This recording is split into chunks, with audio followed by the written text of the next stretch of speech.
with another video. I'm just going to talk really quickly about the time when it was at the beginning of all of this, like when the virus first started.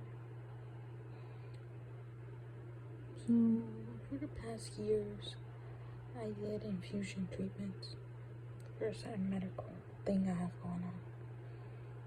And usually after each treatment, I get really dizzy, almost fainting, like I cannot walk. I need somebody to help me leave the building, that type of thing. And for the rest of the day, I'm pretty like out of it, like dizzy. And these treatments are like in sets of two. Like basically the medicine is not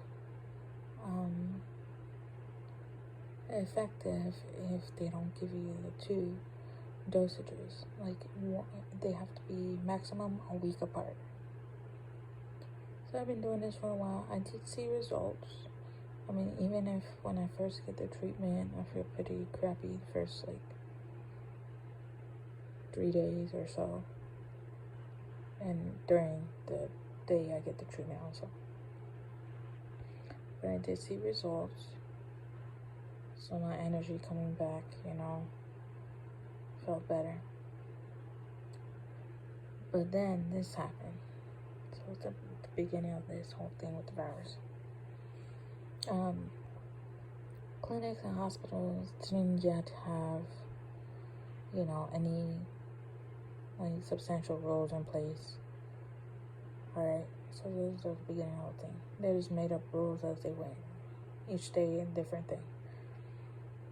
Alright, so I had my first treatment, no problem. Alright. And someone actually came with me to the treatment. My second treatment was a week apart.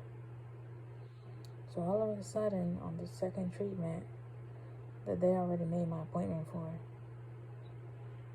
and it was a week apart from the first treatment that I went to a week prior with somebody to help take me out, because as I stated, I had side effects. So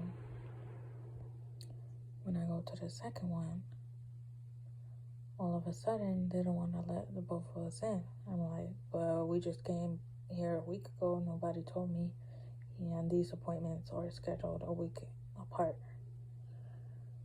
So I'm like, so why didn't anybody tell me this is not a possibility? I mean, I need somebody. It's not like I'm just having somebody hold my hand. Like, I need somebody because I'm actually fainting all this stuff. Like, who's gonna take me home? I can't drive myself home, that's for sure. I can't take myself out of the building, that's for sure. I can't walk myself inside the building back at home, that's for sure. So that's why I need somebody during that said treatment. So the second treatment, then they didn't want to let me in. They actually refused me the treatment, and they brought security. And this time I was like weak in bed or whatever. I don't like this short person. Trust me. I'm not gonna. If you bring 2-3 men to surround me, to intimidate me, with like guns, what kind of treatment is that to your patients? Alright? So they bring all these men, try to kick me out. And I'm already sick, I'm feeling sick. I end up in the emergency room. They give me some IV fluids and whatever. And send me home with some pills. Made me feel a little bit better. But after that, because I didn't get my second treatment in time, I had severe side effects. I had migraines, like you want to die with these migraines. Like, they're not normal migraines. They're the migraines that you feel like you'd rather freaking die instead of have these migraines because they're so terrible. Secondly, without the second treatment, another effect is that your body temperature is not control, is out of control. So my body temperature would drop, rise, out of no reason. Never did that before. A couple days my body felt off and pains like my bones. After beginning my second treatment, I was having no side effects. I didn't feel myself for a whole week. And definitely the treatment didn't take effect. So then the nurse that gave me problems on that visit, apparently she's my doctor's girlfriend, or my ex-doctor. It's a girlfriend, because she got him to decide to let me go as a patient. Now, I did not know such a nurse, because every time you go in for a infusion treatment, you get a nurse on rotation. So she was not my direct doctor's nurse, and I never saw her before. So basically she was his girlfriend. She had nothing to do with my treatment. She was only on rotation in the infusion place, and she spoke to her little boyfriend doctor, that was my direct doctor, and got him to release me as a patient. Now, this is not a normal release.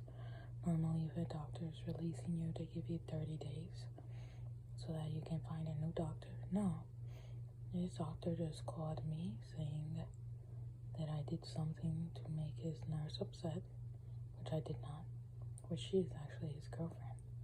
So isn't that nepotism anyway? Because she works underneath him.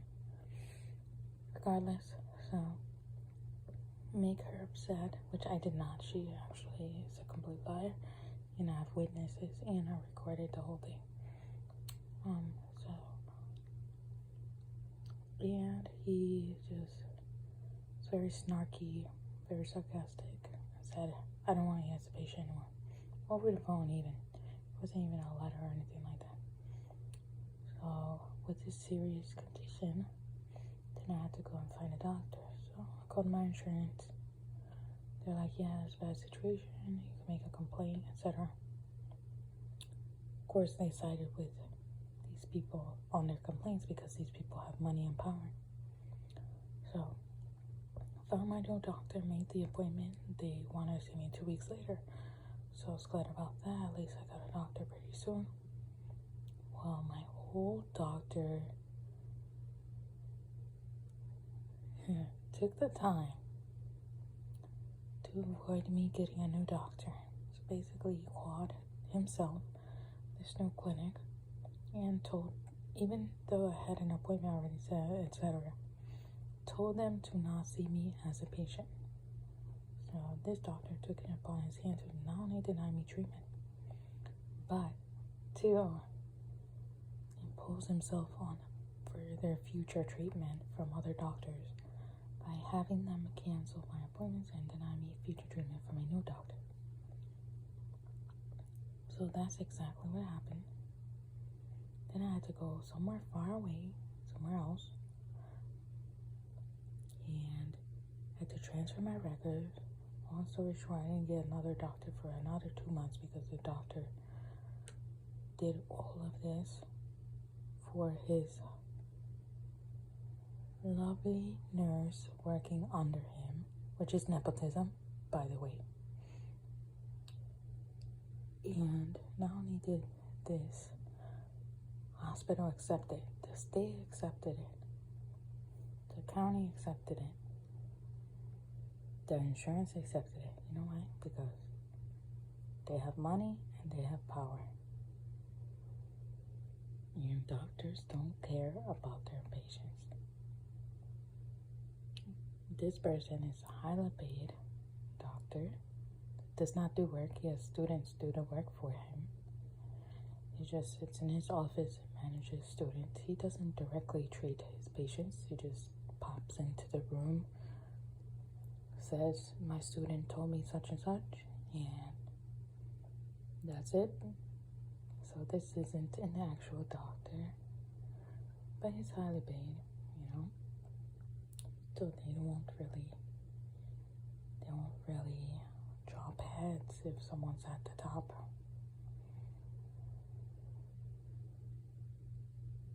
And this doctor had the whole organization behind him also. So I'm telling you right now, corruption runs deep in the medical field, and that's why my first title of my first video was exactly that. So I have further in detail. I will go in further in detail about this. This is just a short video, but just to summarize what happened. But trust me, I'll go into further details in a future video. So I hope you like this video, and I'll see you the next one.